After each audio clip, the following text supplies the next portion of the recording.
தேவனுடைய பரிசுத்த நாமங்களுக்கு துதிகன மகிமை உண்டாவதாக. ரோமர் 5ஆம் அதிகாரத்தை பார்த்து முடித்தோம். தொடர்ந்தும் 6ஆம் அதிகாரத்தை பார்க்க போகிறோம். இதுல முதலாவது 2 வசனத்தையும் ரோமர் 5:20 கூட சேர்த்து பார்த்தேன்னா, பாவம் பெருகிற இடத்துல கிருபை பெருகிற்று என்று சொல்லி பாவத்திலேயே தொடர்ந்தும் ஜனங்கள் வாழ்ந்து கொண்டும் அந்த பாவத்தில வாழுவதற்கு அநேகர் ஜனங்களை உற்சாகப்படுத்துவதையும் நாங்கள் பார்த்தபடியா, அப்ப அந்த கிருபையே ஆண்டவர் தருகிறார். எப்படியாவது பாவத்திலிருந்து வெளியில வருவதற்குத்தான் கூட்டி தருகிறார் என்று பார்த்தோம்.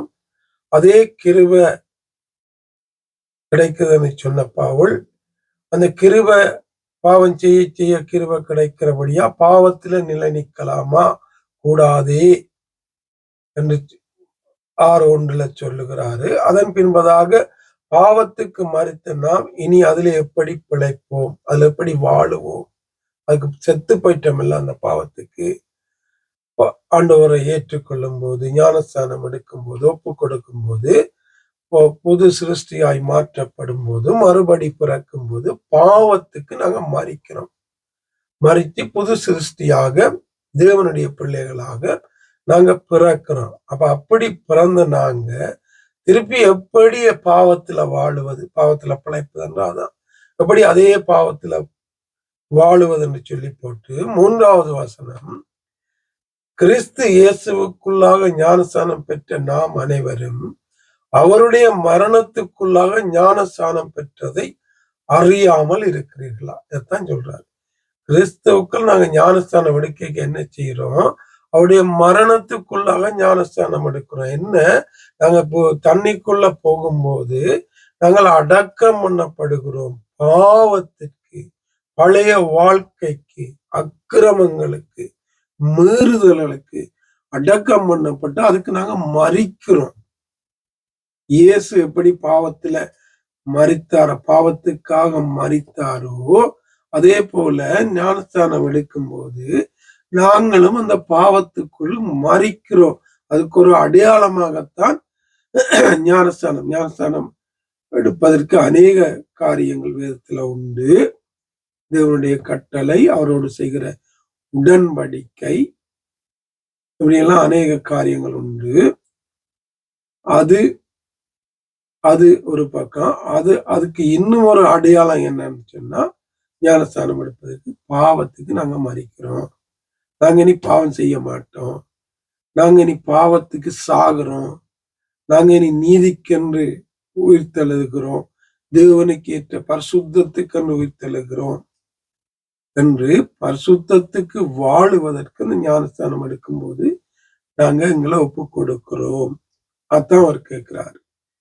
கிறிஸ்து இயேசுவுக்குள்ளாக ஞானஸ்தானம் பெற்ற நாம் அனைவரும் அவருடைய மரணத்துக்குள்ளாக ஞானஸ்தானம் பெற்றது அறியாம இருக்கிறீங்களா?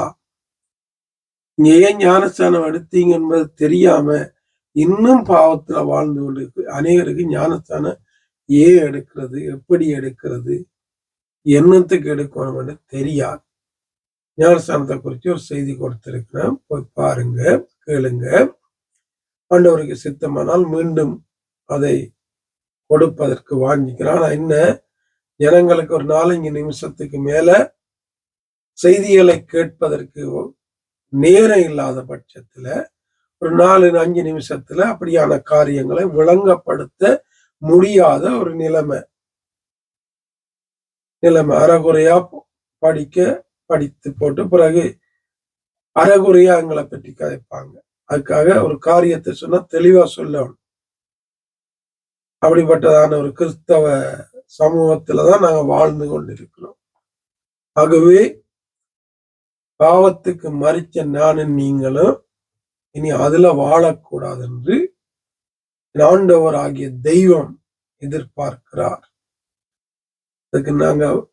அதுக்காகத்தான் அவர் மரித்தார்.